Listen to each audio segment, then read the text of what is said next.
ಒಂದು ಸುಂದರವಾದ ಹಳ್ಳಿಯಲ್ಲಿ ರಾಮಯ್ಯ ಎಂಬ ಒಬ್ಬ ಬಡ ರೈತ ವಾಸಿಸುತ್ತಿದ್ದ. ಅವನ ಬಳಿ ದೊಡ್ಡ ಜಮೀನಿರಲಿಲ್ಲ. ಆದರೆ ಅವನ ಬಳಿ ಇದ್ದದ್ದು ಪ್ರಾಮಾಣಿಕತೆ, ಪರಿಶ್ರಮ ಮತ್ತು ತಾಳ್ಮೆ. ರಾಮಯ್ಯ ತನ್ನ ಹೆಂಡತಿಯೊಂದಿಗೆ ಚಿಕ್ಕ ಗುಡಿಸಲಿನಲ್ಲಿ ವಾಸಿಸುತ್ತಿದ್ದ. ಬೆಳಗ್ಗೆ ಸೂರ್ಯೋದಯಕ್ಕೂ ಮುಂಚೆಯೇ ಎದ್ದು ಹೊಲಕ್ಕೆ ಹೋಗಿ ಕೆಲಸ ಮಾಡುತ್ತಿದ್ದ.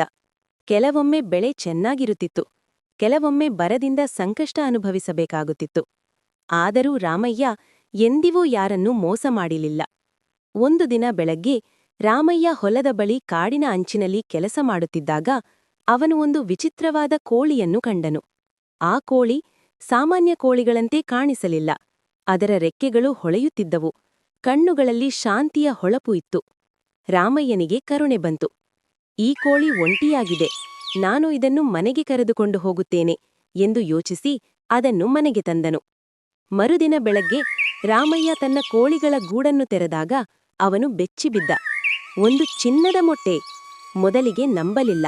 ಅದು ನಿಜವಾಗಿಯೂ ಚಿನ್ನವೇನಾ ಎಂದು ಪರೀಕ್ಷಿಸಲು ಅವನ ಹತ್ತಿರದ ಚಿನ್ನದ ಅಂಗಡಿಗೆ ತೆಗೆದುಕೊಂಡು ಹೋದ. ಅಂಗಡಿಯವನು ನೋಡಿ ಹೇಳಿದನು, ಇದು ಶುದ್ಧ ಚಿನ್ನ. ಆ ಕ್ಷಣ ರಾಮಯ್ಯನ ಕಣ್ಣುಗಳಲ್ಲಿ ಆನಂದದ ನೀರು ತುಂಬಿತು. ಆ ದಿನದಿಂದ ಪ್ರತಿದಿನವೂ ಆ ಕೋಳಿ ಒಂದು ಚಿನ್ನದ ಮೊಟ್ಟೆ ಇಡತೊಡಗಿತು.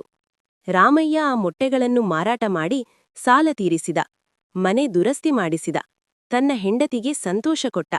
ಅಷ್ಟೇ ಅಲ್ಲ, ಊರಿನ ಬಡವರಿಗೆ ಸಹಾಯ ಮಾಡುತ್ತಿದ್ದ. ರಾಮಯ್ಯ ಎಷ್ಟು ಒಳ್ಳೆಯವನೋ ಎಂದು ಜನರು ಹೇಳುತ್ತಿದ್ದರು. ಆದರೆ ನಿಧಾನವಾಗಿ ರಾಮಯ್ಯನ ಮನಸ್ಸಿನಲ್ಲಿ ಒಂದು ಕೆಟ್ಟ ಯೋಚನೆ ಹುಟ್ಟಿತು. ಪ್ರತಿದಿನ ಒಂದೇ ಮೊಟ್ಟೆ ಸಾಕಾಗುತ್ತಿಲ್ಲ, ಒಟ್ಟಿಗೆ ಎಲ್ಲಾ ಚಿನ್ನ ಸಿಕ್ಕರೆ ನಾನು ದೊಡ್ಡ ಶ್ರೀಮಂತನಾಗಬಹುದು ಎಂದು ಅವನ ತಾಳ್ಮೆ ಕುಗ್ಗತೊಡಗಿತು. ಒಂದು ರಾತ್ರಿ ದುರಾಸೆಗೆ ಒಳಗಾಗಿ ರಾಮಯ್ಯ ಒಂದು ಭಯಾನಕ ನಿರ್ಧಾರ ತೆಗೆದುಕೊಂಡ.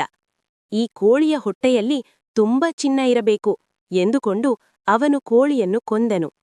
ಆದರೆ ಕೋಳಿಯ ಹೊಟ್ಟೆಯಲ್ಲಿ ಏನೂ ಇರಲಿಲ್ಲ. ಆ ಕ್ಷಣ ರಾಮಯ್ಯ ನೆಲದ ಮೇಲೆ ಕುಸಿದು ಬಿದ್ದ. ಅವನ ಕೈಯಲ್ಲಿ ಒಂದು ಚಿನ್ನದ ಮೊಟ್ಟೆಯೂ ಇರಲಿಲ್ಲ. ನನ್ನ ದುರಾಸೆಯೇ ನನ್ನ ಸಂತೋಷವನ್ನು ಕೊಂದಿತು ಎಂದು ಅಳುತ್ತಿದ್ದ.